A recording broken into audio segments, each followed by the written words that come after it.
안녕하세요.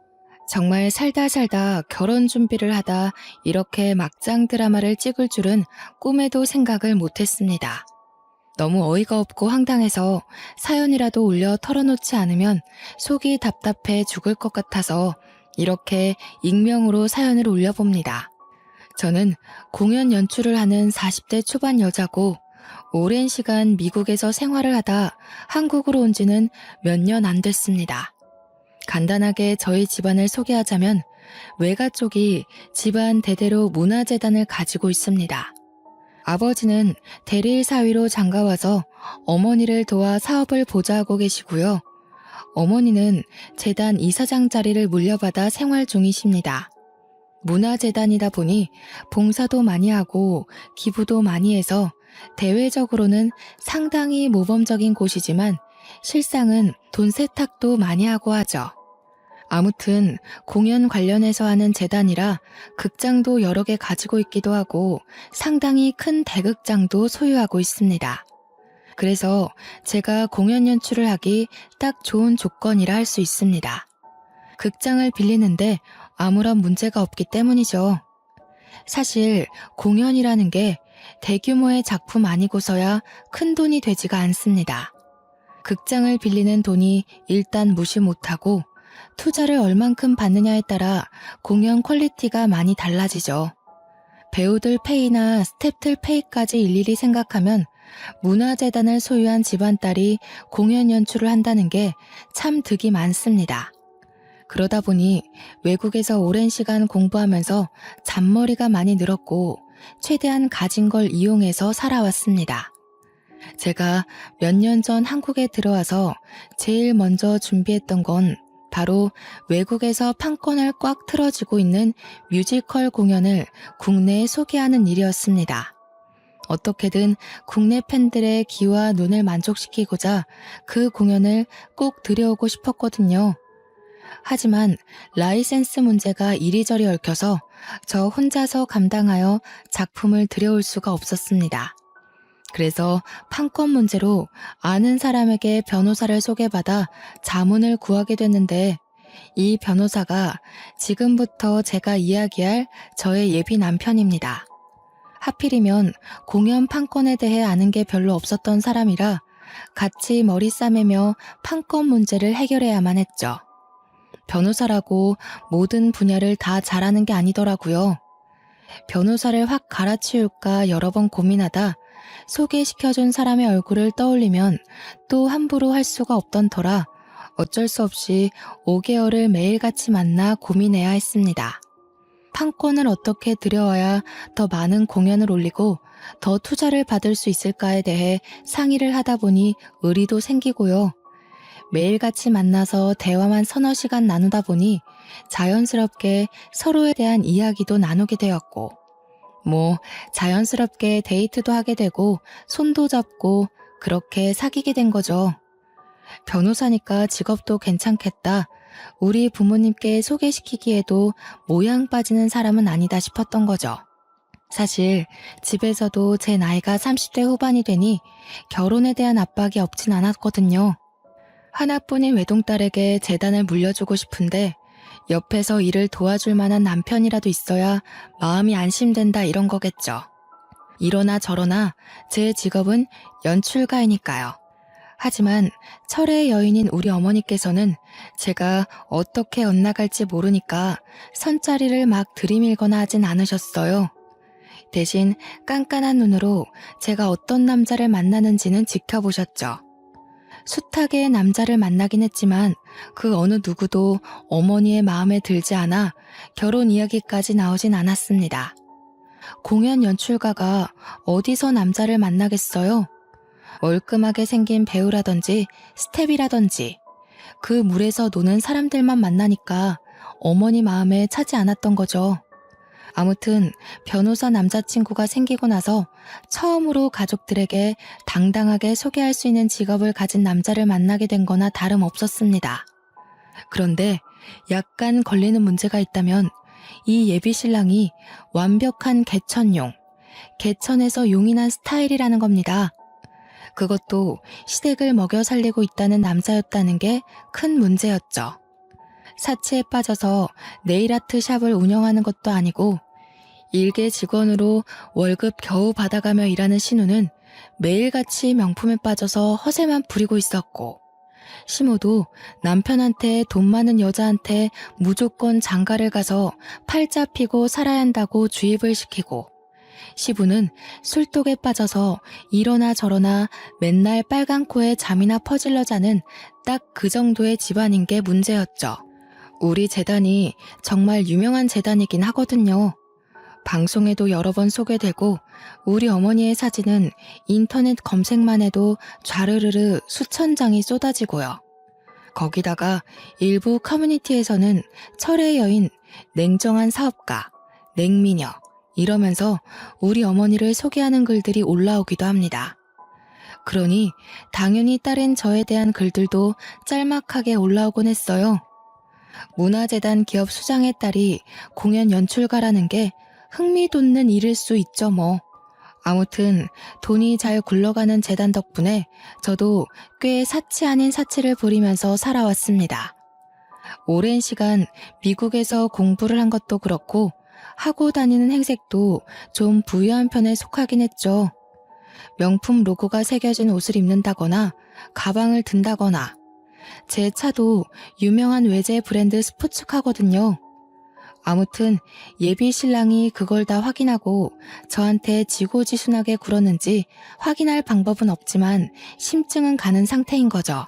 이야기를 줄줄이 늘어놓다 보니까 서론이 조금 길었네요.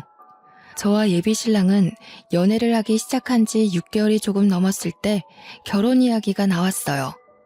서로의 직업도 안정적이겠다. 나이도 홍기가 꽉 찼으니 예비 신랑 쪽에서 발등에 불이라도 떨어진 것처럼 결혼을 들이밀었습니다.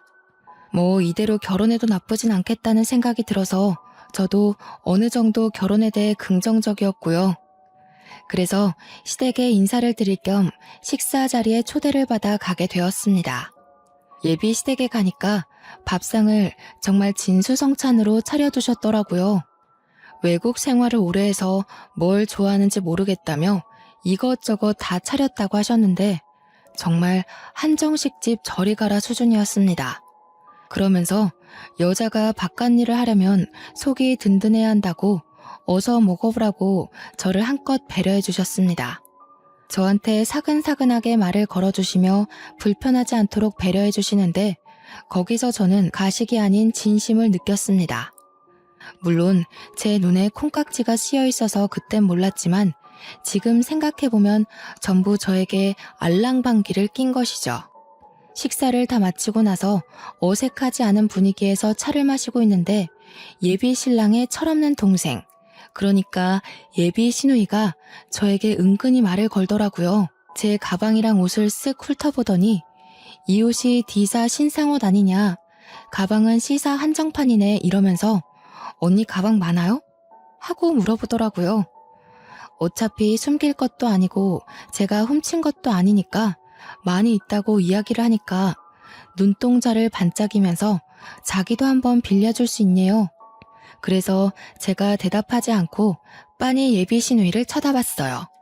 처음 보는 자리에서 아무리 어리다고 해도 남의 명품 가방을 빌려달라는 게 좀 이상하게 느껴졌거든요. 그랬더니 헛기침을 두어 번 하고는 제 가방을 사진으로 찍어도 되냐고 물어보더라고요.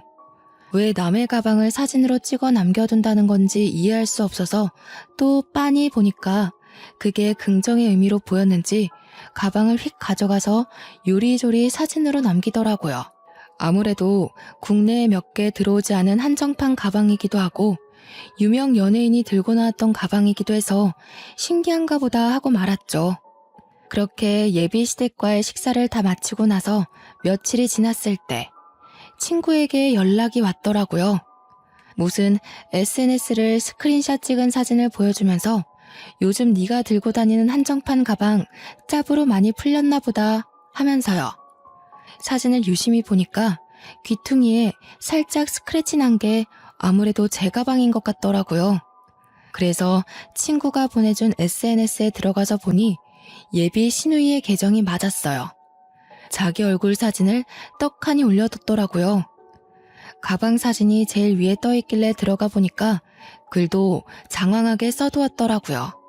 무슨 연예인이 들고 나온 내 가방 이러면서 제 가방을 지 가방처럼 둔갑해서 글을 써놨대요. 그거 보면서 헛웃음이 나와서 쭉 살펴보고 있는데 댓글에 예비 시누이 친구들이 막 변호사 오빠 뒀더니 이런 것도 사주셔? 부럽다. 이런 댓글들이 써져 있었습니다. 예비 시누이가 그 밑에 예쁘지? 이런 거 아무나 못 구한다. 이렇게 달아뒀던 게 기가 막히더라고요. 아무리 뻔뻔하고 철이 없다고 해도 그렇지 제 가방을 지 가방처럼 올려둔 게 너무 웃겼어요. 당연히 그런 제 눈에 시누이가 예뻐 보일 리가 있겠습니까? 가방을 빌려달라고 했던 것도 전부 저런 허세를 부리려고 하는구나 싶어서 빌려주면 안 되겠다는 생각이 들었습니다. 그날 이후 한동안 연락 없던 시댁에서 저에게 연락이 왔어요. 다시 한번 보고 싶다는 말에 예비 신랑과 약속을 조율하고 있었는데 저한테 따로 봐도 좋다고 하더라고요. 그 말을 듣는 순간 그냥 나 혼자 나오라는 건가? 싶어서 알겠다고 하고 예비 시모를 만났습니다. 근데 커피가 나오고 한 입을 마시기도 전에 저한테 줄줄이 이것저것 물어보시더라고요. 그 질문이 평범한 이야기였으면 저도 글을 올리지 않았겠죠. 예비 시모는 취조하듯 저의 재정 상태를 물어보았습니다. 공연 연출하면 돈은 좀 많이 벌고 그러니? 적게 벌면 우리 아들 뒷바라지 하는 건 어떨까 싶어서. 아니, 내가 뭐 여자가 일한다고 하찮게 보고 그런 사람은 아닌데 우리 아들이 변호사니까. 내조하는 부인이 있으면 좋을 것 같아서 그러지. 절대로 우리 예비 며느리를 내가 무시하는 게 아니라. 알지 내 말? 그래서 저는 그냥 저 돈 많이 벌어요 라고 솔직하게 대꾸했습니다. 그러자 예비 시모의 이마에 약간 주름이 지더라고요. 모르는 척하고 커피만 계속 마시고 있었죠. 그랬더니 이제는 대화의 내용을 다른 곳으로 전환을 시키더라고요. 그래, 돈 많이 번다니까 든든하네. 그러면 지금 사는 집은 어디에 있어? 예비 사돈네가 재력가라는 이야기는 내가 들었는데 우리 예비 며느리가 하고 다니는 게 전부 명품이라며? 딸이 그러더라. 걔가 그런데 관심이 많거든. 그러면 그 차는 뭘 타니? 외제차라고 들었는데 유지비도 꽤 많이 들지?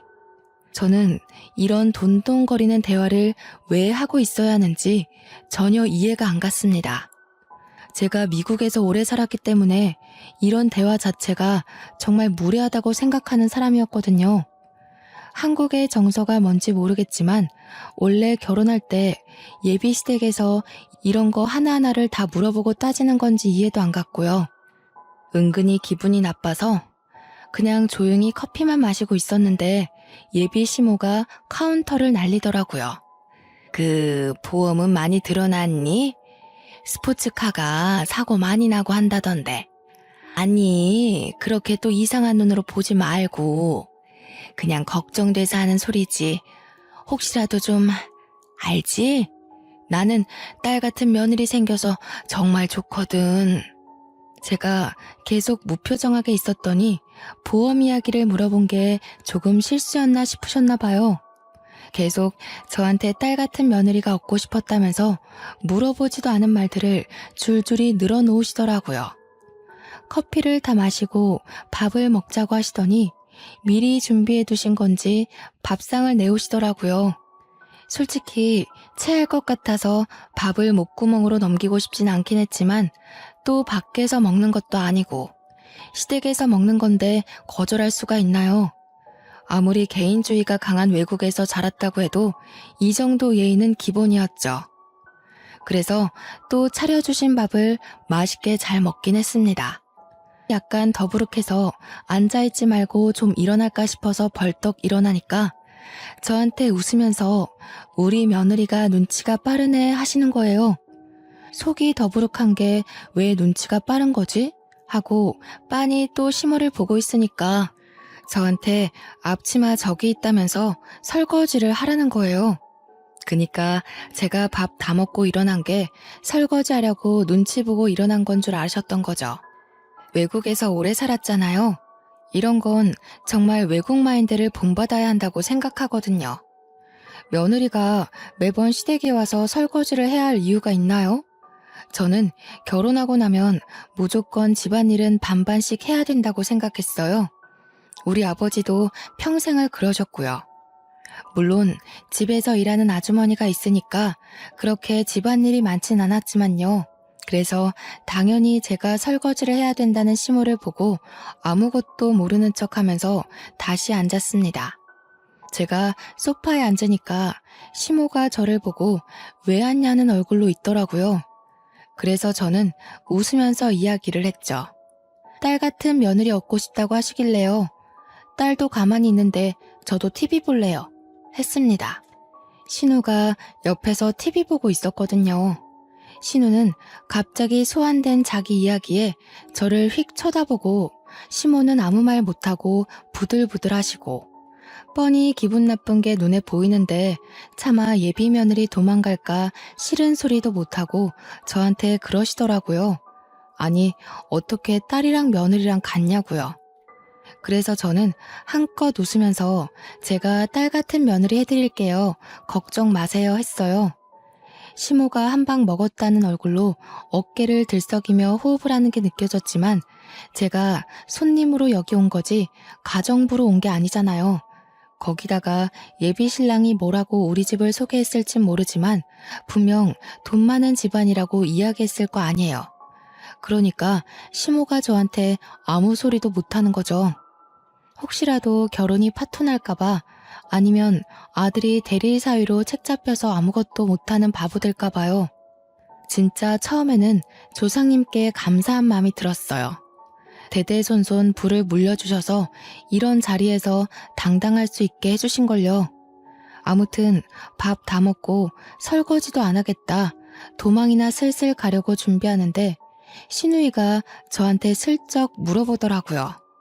제가 공연 판권이 해결되어서 드디어 그 국내에 들여오고 싶었던 해외 뮤지컬을 들여오게 되었어요. 아마 예비 신랑한테 그 이야기를 들었나 봐요. 슬그머니 시모도 제 옆에 앉아서 신우 이야기에 끄덕끄덕 하는데 내용이 아주 가관이었습니다. 저한테 공연 이제 올릴 준비 하신다면서요? 하면서 배우 뽑는다고 들었는데 자기 자리도 하나 주면 안 되냐는 거예요. 이게 뮤지컬 공연이 연기 실력도 당연히 되어야 하지만 그저 앙상블로 공연을 올라간다고 해도 기본으로 노래가 돼야 하거든요. 그러면서 자기 원래 꿈이 탤런트였다고 배우하고 싶다면서 자리 하나를 달라고 염치도 없이 이야기를 하더라고요. 무슨 유치원 학예회도 아니고 당당하게 나 이 배역할래요 하는 식으로 이야기를 하니까 나를 우습게 여기나 싶을 정도였습니다. 그래서 제가 그냥 웃으면서 신우이 그럴 실력이 돼요? 하고 물었더니 갑자기 막 어필을 하는 겁니다. 자기가 연극영화과 입시시험도 봤다면서 연기를 배운 적도 있대요. 그렇게까지 이야기하니까 신우이는 주제도 몰라서 안 되겠네요. 할 수가 없는 겁니다. 그래서 오디션 보러 오라고 어쩔 수 없이 이야기를 했어요. 저한테는 이게 최선의 배려였고요. 날짜랑 장소랑 물어물어 가길래 일단 오디션 접수부터 하라고 이야기를 했죠. 솔직히 기대도 안 하긴 했는데 진짜 오디션을 보러 올 거라는 생각조차 안 했거든요. 근데 오디션장에 나타났더라고요. 수줍게 자기소개하고 지정대사로 연기하고 공연의 메인곡까지 부르고 갔는데 주위 심사하시는 스태프들도 전부 저런 애가 서류를 통과했어? 하는 눈으로 보더라고요. 완전 소중한 시간 10분을 날린 표정이셨습니다. 발연기도 그런 발연기가 없고 노래도 툭툭 떨어지고 염소 소리 내고 진짜 제 신우이라는 걸 몰라서 다행이지 너무 쪽팔리고 제가 다 부끄럽고 밤에 잘 때 생각나서 이불 발로 차고 할 정도의 수준이었습니다. 그러니 결과가 어땠겠어요? 두말할 필요도 없이 탈락이죠. 1차는커녕 서류에서 떨어졌어야 하는 실력인데 혹시 몰라 붙여둔 게 잘못이죠. 제가 그 뮤지컬 들어오려고 정말 노력 많이 했었거든요. 해외에도 여러 번 출장도 갔다 오고 한국 들어오기 전까지 판권 들고 있는 회사에 밥 먹듯이 찾아가서 부탁하고요. 제 명성이 갈아 넣어진 뮤지컬인데 그런 실력을 가진 사람을 쓸 수 있겠어요? 죽어도 안 된다 생각해서 더 볼 것도 없이 탈락을 시켜버렸습니다. 그랬더니 결과 발표 나는 날에 전화기에 불이 나듯 시모한테서 연락이 오는 게 아니겠어요? 피곤한 마음을 누르고 전화를 받았더니 한다는 소리가 글쎄 어떻게 자기 딸을 떨어뜨릴 수가 있냐는 겁니다. 실력이 안 되는 사람들 붙잡고 늘어져 봐야 시간 낭비인데 왜 당연한 소리를 아무렇지도 않게 하는지 이해가 안 갔어요. 그러면서 이미 동네방네 며느리가 연출하는 큰 공연에 우리 딸이 배우로 나올 거라고 소문냈는데 자기 어떻게 하니요? 아니 그걸 왜 저한테 물어보시나요?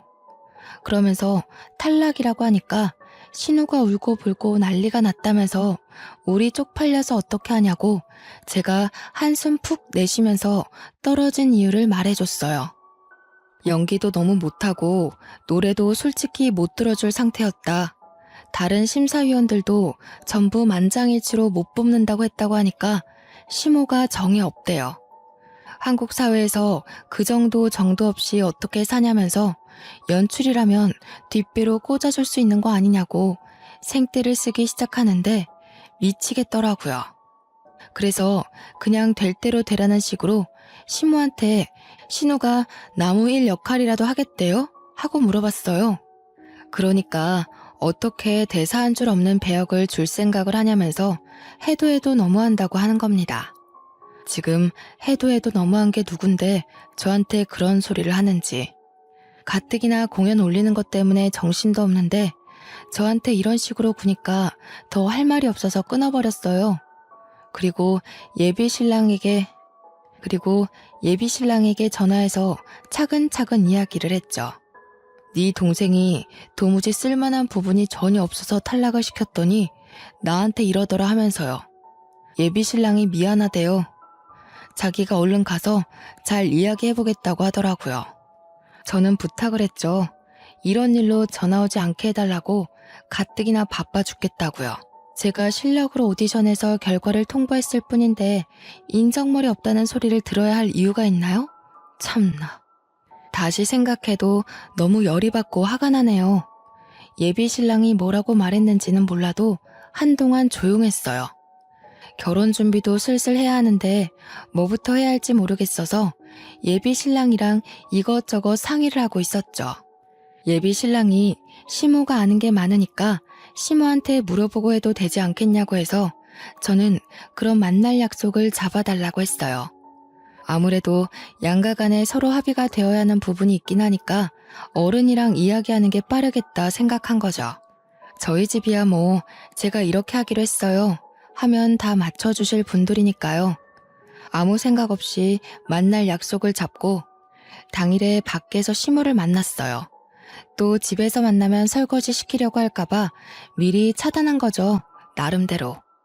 이미 오디션 건으로 저한테 기분이 상해 있는 시모라서 옷도 일부러 방수되는 스타일로 입고 가고 혹시 몰라서 한 벌을 더 챙겨서 갔어요. 드라마 같은 거 보면 시모가 물도 끼얹고 그러더라고요. 사람이 혹시 모를 상황에 대비를 해놓는 것도 나쁘지 않잖아요. 물론 제가 연출가라서 그런 영상들을 많이 보고 오버하는 걸 수도 있지만요. 약속 장소에 가니까 시모가 이미 와서 앉아있더라고요. 그래서 앞에 떡하니 앉아서 저 왔어요 하니까 저한테 막 보고 있던 팜플렛 같은 걸 쭉 넘겨주더라고요. 개수도 10대 개 정도 되는 게 전부 뭐 중구난방으로 있어서 정리해서 하나씩 보고 있는데 각종 가전이랑 가구, 팜플렛 같은 거예요. 중간에 자동차 팜플렛도 끼어 있었고요. 근데 하나같이 상품에 동그라미들이 쳐져 있는 게 아니겠어요? 그래서 저는 이게 뭐예요? 저희 혼수하라고 골라주신 거예요? 하고 물어보았습니다. 아무래도 새 상품이다 보니까 우리 집에 들어갈 물건을 고르신 건가 싶었던 거죠.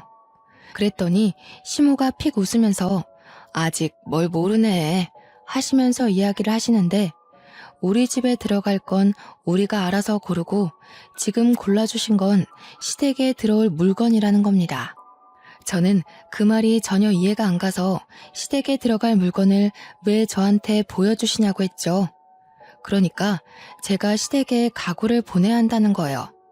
제가 왜요? 하니까 그게 다 예단이고 원래 그렇게들 한다면서 변호사 사이 보는 게 쉬운 일인 줄 아냐고 하시는 겁니다. 한국에서 변호사쯤 되는 직업의 남자랑 결혼을 하려면 시댁에 이 정도 물품 공세는 해야 된대요. 다른 집은 개업도 해주고 건물도 주고 차도 두어 대 사주고 열쇠 여러 개 들고 와야 하는데 자기는 그 정도 욕심은 없대요. 이 정도면 많이 양보한 거고 주위의 변호사 엄마들 이야기 들어보면 자기가 욕심 없어서 이 정도로 끝내는 거라고 고마운 줄 알아라 하시는 겁니다. 결혼하기 전까지 미리 가구랑 가전이랑 다 보내주고 차도 빨리 계약을 해달라면서 자동차 카탈로그를 그제서야 자세히 보니까 제가 타고 다니는 스포츠카 브랜드에서 나온 대형 SUV더라고요. 그 모델이 2억 가까이 하는 차량이거든요. 제가 진짜 기가 막혀서 입을 떡 벌리고 아무 말도 못했습니다. 그러니까 그 정도면 싸게 먹히는 거 아니냐고 가전 가구 다 해봐야 3억도 안 나온다는 겁니다. 다른 집은 건물해줬대, 개업해줬대, 시부모 노후저금까지 다 줬대. 이러면서 나불나불 거리는데 진짜 고막이 터지는 줄 알았어요. 제가 아무 소리 없이 한참 동안 들여다보고 있으니까 저한테 다 알아들었지? 하는 거예요. 그래서 저는 고개를 절레절레 젓고는 도무지 못 알아듣겠다고 했어요. 그러니까 인상을 팍 쓰시는 겁니다. 제가 이어서 이걸 왜 해드려야 하는지 진짜 모르겠다고, 어차피 신혼집도 지금 제가 사는 집으로 할 건데 이걸 왜 챙겨드려야 하냐고 했어요. 남편이 집을 해오는 것도 아니고 시댁에서 뭐 저한테 돈을 주시는 것도 아닌데 왜 제가 시댁 가구를 바꿔드려야 하는지. 따지고 보면 집은 제가 해가는 거니까 혼수는 시댁에서 해줘야 하는 거 아닌가요? 그 이야기까지 했더니 시모가 꿀먹은 벙어리가 되더라고요. 그러면서 원래 사자 직업 장가갈 때 다 그 정도는 받는다니까 하시는 거예요. 그래서 예단비 1억은 또 뭐냐, 이걸 지금 현금으로 달라고 하는 거냐 하니까 주위 변호사들도 장가갈 때 다 그 정도 받았다더라 하십디다. 한국 문화란 그런 건가 진짜 너무 당당하게 말하시니까 저도 고민하게 되더라고요. 근데 예단비 1억쯤이야 솔직히 못해줄 것도 아니긴 해서 그 정도는 맞춰드릴 수 있다고 이야기를 했어요. 그러니 얼굴이 한결 밝아지시더라고요. 뒤이어서 제가 그럼 저도 T브랜드와 B브랜드에서 나온 주얼리 다이아 세트랑 시계를 해달라고 했습니다. 시모가 사진 좀 보여달라고 하시길래 바로 온라인 쇼핑몰에 들어가서 사진 보여드리면서 가격도 보여드렸어요. 다이아 세트 8천만 원, 시계는 1억 2천만 원짜리로 보여드렸죠. 그랬더니 저한테 눈 뒤집으시면서 미친 거 아니네요. 저는 그냥 힘없이 대답했어요. 어머님이 저한테 사달라고 하신 차값이 이 정도 된다고요. 저한테 차 사달라고 한 건 당연한 거고 저도 그에 응당한 예물 받겠다고 하는 건데 저는 미친 거냐고 했습니다.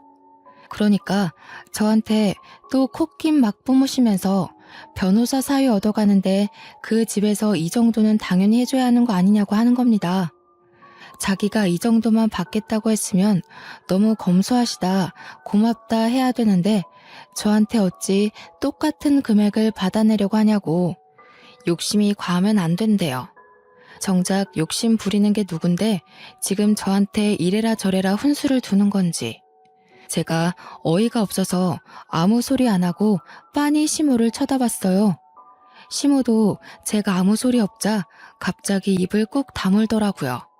그래서 그냥 그랬어요. 싫으시면 예단이고 예물이고 없이 그냥 결혼식 하자고요. 어차피 신혼집도 내 집이고 한국 들어온 지 몇 년 안 돼서 가구나 가전 다 새거나 다름없으니까 굳이 바꿀 필요도 없다. 혼수 해오라고 안 할 테니까 침대만 바꿔주시면 될 것 같다고 했습니다. 그러니까 시모가 물만 벌컥벌컥 들이키더라고요. 그 얼굴을 보는데 얼마나 표독스럽던지 이대로 결혼했다가는 내 인생 망하겠다 싶었습니다. 그래서 속으로 결혼을 깨야겠다. 집에 가서 이 결혼 무르겠다고 말할 거라고 굳게 다짐을 했습니다. 근데 이 속속들이 사정을 다 부모님께 말해봐야 제 얼굴에 침 뱉는 거밖에 안 될 것 같더라고요. 가뜩이나 제가 하는 일마다 일만 크게 벌려둔다고 은근히 타박하시는 부모님인데 결혼까지 이랬다고 하면 분명 좋은 소리 못 들을 게 뻔했거든요. 그래서 어떻게 파혼을 이야기할까 고민하고 있었습니다. 시모를 만나고 집에 돌아와서는 완벽하게 마음을 굳혔죠. 헤어지는 순간까지도 저한테 믿지는 장사 아니니까 끝까지 다시 생각해보라고 하는데 결혼이 장사입니까? 언제부터요? 저는 결혼이란 두 사람만 행복하면 끝인 줄 알았거든요. 부모님 퇴근하실 때까지 기다렸다가 제가 먼저 파혼 이야기를 꺼내려고 하는데 아버지께서 다음 주 주말에 상견례를 하기로 했다는 겁니다. 제가 입을 열 틈도 없이 이야기를 하셔서 그게 무슨 소리냐 하니까 예비 신랑이 연락을 해왔대요. 예비 시부모가 그때 날짜가 가장 좋을 것 같다고 해서 미리 약속을 잡았다고 그날 별일 없지 않냐는 겁니다. 파혼 이야기를 하려고 했는데 다짜고짜 상견례 이야기부터 꺼내다니 저는 어떻게 말할까 고민하다가 예비 시댁 식구들을 직접 보고 나면 부모님도 파혼하려고 하지 않을까 싶어서 알겠다고 했습니다. 그렇게 욕심을 부려대는데 우리 부모님 앞이라고 뭐 크게 다르게 행동하겠나 싶었던 거죠. 예비 신랑도 이제 와서 생각해보니 참 경우 없는 사람이었습니다. 상견례 같은 중요한 일을 저와 상의도 거치지 않고 다이렉트로 우리 부모님한테 말하는 걸 보니까 이 결혼이 저를 사랑해서 한다기보단 저희 집안을 보고 하는 거라는 확신이 왔어요. 그래서 마지막 남은 전까지 모조리 다 탈탈 털려버렸습니다. 부모님께 미리 언지를 드릴까 말까 하다가 시간이 흘렀고 온 가족이 눈 마주칠 시간도 없이 상견례 날짜가 다가왔어요. 근데 뜻밖에도 상견례 전전날 시누이에게서 연락이 온 겁니다. 오디션에서 떨어진 이후로 저와 눈도 안 마주치던 예비 신우가 저한테 먼저 연락을 할 줄 몰랐어요. 또 무슨 일인가 싶어서 연락을 받아보니 저희 집에 놀러 오면 안 되겠냐고 묻더라고요. 그래서 왜 갑자기 집에 놀러 오고 싶어 하냐 하니까 제 가방들 구경 좀 하면 안 되냐고 묻더라고요. 갑자기 제 가방으로 SNS에 자랑했던 게 기억이 나서 웃음이 나더라고요. 그래서 또 재밌는 구경할 수 있겠다 싶어서 놀러 오라고 했습니다. 어차피 파혼하고 나면 두 번 다신 볼 수도 없는 사람이니까요. 가방 구경하고 싶다고 솔직하게 이야기하는 게 투명하기도 하고 워낙 멍청한 아이라 보는 재미가 있기도 했거든요. 허락이 떨어지자마자 바빠 죽겠는데 집으로 찾아왔더라고요. 그러더니 인사만 띡 하고는 드레스룸으로 들어가서 제 가방들을 막 구경하는데 입에서 침 나오는 줄 알았습니다. 가방들 하나하나 다 꺼내서 이 각도 저 각도 사진 다 찍어놓고 옷 막 다 꺼내서 구경하고 그래도 다행인 건 알아서 정리는 잘 해놓더라고요. 그러더니 저한테 슬쩍 이제 가족도 되는데 자기 가방 하나만 주면 안 되냐는 겁니다. 그래서 안 된다고 했죠. 이게 다 얼마짜리 한정판인데 이걸 공짜로 얻어가려고 한답니까? 신우가 1년 일한 월급을 그대로 모아도 살 수 있을까 말까 한 가방인데 못 준다고 딱 잘라서 거절하니까 저한테 치사하다고 하더군요. 자기가 신우인데 잘 보여서 나쁠 거 없지 않냐고 시집살이 하고 싶어서 그래요? 이러는데 어린 게 뻔뻔하게 구니까 웃겼어요. 그냥 그래서 제가 신우이 보고 신우가 나한테 잘 보여야 콩고물 하나라도 떨어지는 거 아니겠어요? 하니까 또 끄덕끄덕해요. 저한테 착 달라붙어서는 언니한테 제가 당근 잘하죠. 시키실 일 있으면 언제든 불러주세요. 하면서 애교를 부리더라고요. 이럴 때 보면 연기 참 잘하는데 오디션장에서는 왜 그랬는지, 그러면서 신우가 자기 네일아트샵에서 일하는 거 알지 않냐고 언니 손톱 제가 다 책임질게요 하더라고요. 이 정도로 알랑방귀 끼는데 적선하는 셈치고 하나 줘야겠다 싶었습니다. 그래서 신우 실컷 구경시켜주고 사진도 찍게 해주고 제가 진짜 아예 쳐다도 안 보는 제일 싸구려 가방 하나 쥐어줬어요. 연말에 자선 바자회 할 때 기부하려고 냅둔 가방이었는데 그것도 좋다고 신나서 들고 가더라고요. 신우가 한바탕 헤집어 놓고 가니까 오히려 사람이 더 차분해지더라고요.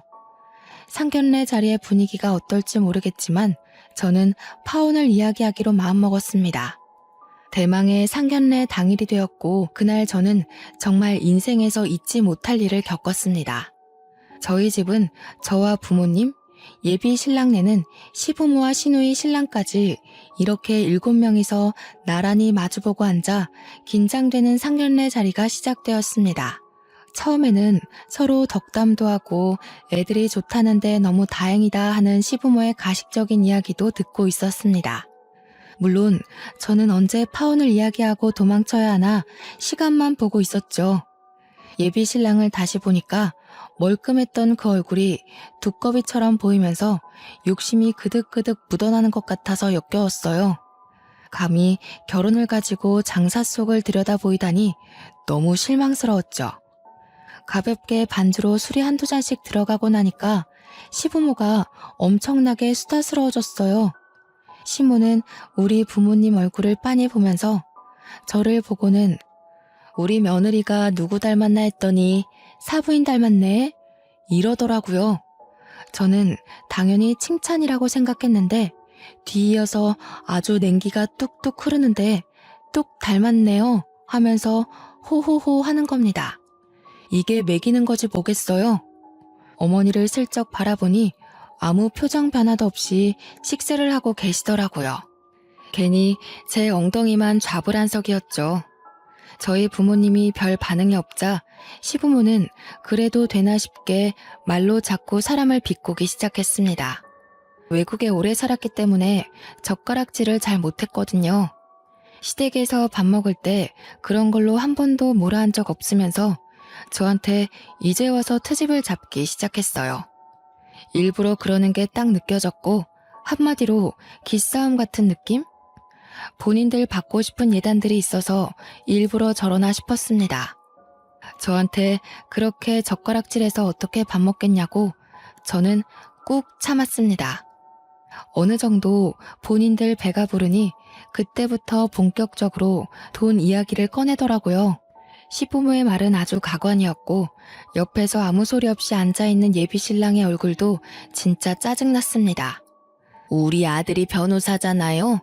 주변 이야기를 들어보니까 죄다 예단비 1억은 받았더라고요. 사업하시는 집안이니 그 정도 재력은 당연히 있으실 테니 가능하신 걸로 알고 있겠습니다. 거기다가 우리 아들 이제 든든한 처가 생겼는데 차도 좀 좋은 거 하나 해주셨으면 좋겠고요. 변호사면 사무실도 하나 개업해야 할 텐데 때가 되면 다 해주시리라 믿고 기다리겠습니다. 우리 며느리가 외국에 오래 살아서 그런지 한국 문화도 잘 모르더군요. 애가 사근사근한 맛도 없고. 그거야 제가 다 끼고 가르치면 되니까 너무 걱정 마시고요. 사돈댁도 요즘 한국 문화 잘 모르시는 건 아니죠? 요즘은 결혼할 때 시댁 식구들한테 밍크니 명품이니 죄다 돌리고 하잖아요. 우리 딸도 가지고 싶은 게 하나 있다고 하던데 해주실 거죠? 그러면서 시모가 신우랑 윙크를 서로 주고받는데 진짜 가관이다 싶었습니다. 저는 당연히 부모님 눈치 보고 있는데 저희 어머니께서 시댁 식구들이 뭐라 하든 말든 밥을 드시더라고요.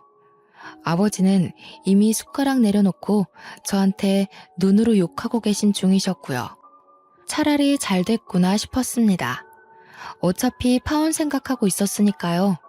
근데 딱 거기서 시모가 눈치 없이 쐐기를 박아주는 게 아니겠어요? 재단 운영할 때 고문 변호사 하나쯤은 필요하지 않겠어요? 우리 아들 지금 다니는 직장도 엄청 좋은 회사긴 한데 겸업으로 고문까지 맡으면 얼마나 좋겠어요. 애들 결혼한다는데 자리는 제대로 잡아야죠. 자리 하나 주시면 월급 500만 원만 줘도 들어갈 맘 있다고 하니까 누이 좋고 매부 좋은 거 아니겠어요? 저희 재단에 당연히 변호인단 있습니다. 한두 명도 아니고 10대 명이 있어요. 문화재단이라는 게 정말 보통 일이 아니거든요. 제가 한 소리 하려고 입을 여는데 어머니께서 젓가락 탁 놓고 물 한 입 마시고는 입을 여셨습니다. 자네 문화예술진흥법 꿰고 있나? 판권이나 저작권에 대한 법률이나 판례도. 남편이 아무 대답 못하고 우물쭈물하다가 이제라도 공부해보겠습니다 하고 대답을 했습니다. 그러자 어머니께서 픽 웃으시는데 진짜 서늘하고 무서웠어요. 지금부터 하면 늦지. 내가 그걸 기다렸다가 자네를 채용해야 할 이유가 있나? 그 말에 시댁 식구들이 모두 짠 것처럼 입을 다물더라고요. 저희 엄마가 진짜 냉정한 사람이라 저도 무서워서 벌벌 떨거든요. 어머니는 작정하신 건지 저를 쓱 보고 시댁 사람들도 쓱 보고 말을 딱딱 하셨습니다. 너는 저런 경우 없는 집안에 시집을 가겠다고 귀한 내 시간을 뺐니? 저는 작은 목소리로 죄송합니다 했죠. 외국에서 오래 공부시켰더니 결국은 이런 조선시대 같은 집안으로 시집을 가겠다는 거야? 대부분 이런 거 따지는 집안은 양반 집안 아니고 상놈의 집안인 걸 몰라서 그래? 그러고는 아무 말 못하고 있는 시부모에게 통보하셨어요. 서로 집안끼리 격도 맞지 않고 괜히 시간 낭비했네요. 결혼은 없던 일로 합시다. 내가 고작 변호사한테 시집 보낼 거면 진즉 보냈지. 서로 좋다고 하니까 두고 봤던 건데 굳이 미래가 뻔한 집안에 시집 보낼 필요가 있어? 요구하시는 것들이 못 들어줄 건 없는데 내가 저 변호사의 앞날을 생각해보면 그 정도 투자해도 뽑을 만한 게 없어 보여서. 그러더니 일어나시더라고요. 당연히 아버지랑 저도 따라 일어났습니다. 비수를 냅다 꽂아버린 어머니의 말에 시댁 식구들 아무 말도 못하고 멍하니 쳐다만 보고 있더라고요. 이 결혼 저도 못하겠네요. 도무지 상식이라는 게 없는 분들이시더라고요. 제가 잠시 머리가 돌았던 것 같습니다. 당연히 그날 이후로 매일같이 시댁 인간들이며 남편이며 할 거 없이 저한테 전화 오고 매달리고 난리를 쳤습니다. 저는 바로 차단해버리고 어머니께서는 공연장에 사설 경호업체까지 붙여주셨어요. 찾아오면 쫓아내버리니 저는 만나지도 못하고 멀찌감치해서 소리만 치시고 그랬죠. 그렇게 한 3주 난리를 치더니 포기했나 보더라고요. 근데 예비 신우였던 인간한테 생각지도 못한 연락이 왔어요. 언니, 미안한데 저 가방 한 번만 빌려주시면 안 돼요? 하길래 갑자기 생각난 SNS 계정에 들어가 봤습니다.